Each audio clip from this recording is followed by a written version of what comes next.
જય શ્રી કૃષ્ણ। છઠ્ઠો અધ્યાય શરૂ। શ્રી ભગવાન બોલ્યા, જે માણસ કર્મફળનો આશ્રય લીધા વિના કરવા યોગ્ય કર્તવ્ય કર્મ આચરી છે તે સંન્યાસી તેમજ યોગી છે, જ્યારે કેવળ અગ્નિનો ત્યાગ કરનારો સંન્યાસી નથી અને માત્ર ક્રિયાઓનો ત્યાગ કરનારો યોગી નથી। હે પાંડવ, જેને સંન્યાસ કહે છે એને જ તું યોગ જાણ, કેમ કે સંકલ્પોનો ત્યાગ ન કરનાર કોઈ પણ માણસ યોગી નથી હોતો। યોગમાં આરૂઢ થવા ઈચ્છુક મનનશીલ માણસ માટે નિષ્કામ ભાવે કર્મ કરવું એ જ યોગની પ્રાપ્તિમાં હેતુ કહેવાય છે, અને યોગારૂઢ થયા બાદ એ યોગારૂઢ માણસનો જે સમસ્ત સંકલ્પોનો અભાવ છે એ જ કલ્યાણમાં હેતુ કહેવાય છે।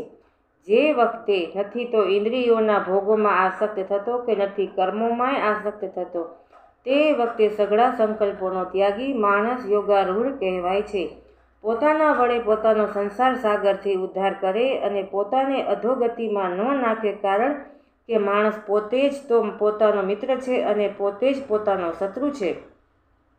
જે જીવાત્મા દ્વારા મન અને ઇન્દ્રિયો સહિત શરીર જીતવામાં આવ્યું છે એ જીવાત્માનો એ પોતે જ મિત્ર છે, અને એના વડે મન તથા ઇન્દ્રિયો સહિત શરીર નથી જીતવામાં આવ્યું, એના પ્રત્યે એ પોતે જ શત્રુની જેમ શત્રુતામાં વર્તે છે।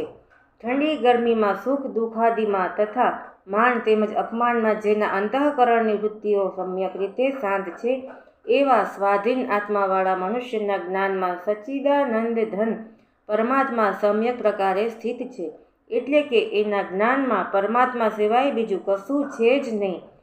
જેનું અંતઃકરણ જ્ઞાન અને વિજ્ઞાનથી તૃપ્ત છે, જેની સ્થિતિ વિકાર રહિત છે, જેની ઇન્દ્રિયો સારી પેઠે જીતાયેલી છે, તેમજ જેના માટે માટી પથ્થર અને સુવર્ણ સમાન છે, એ યોગી યુક્ત અર્થાત ભાગવત પ્રાપ્ત કહેવાય છે। રાધે રાધે।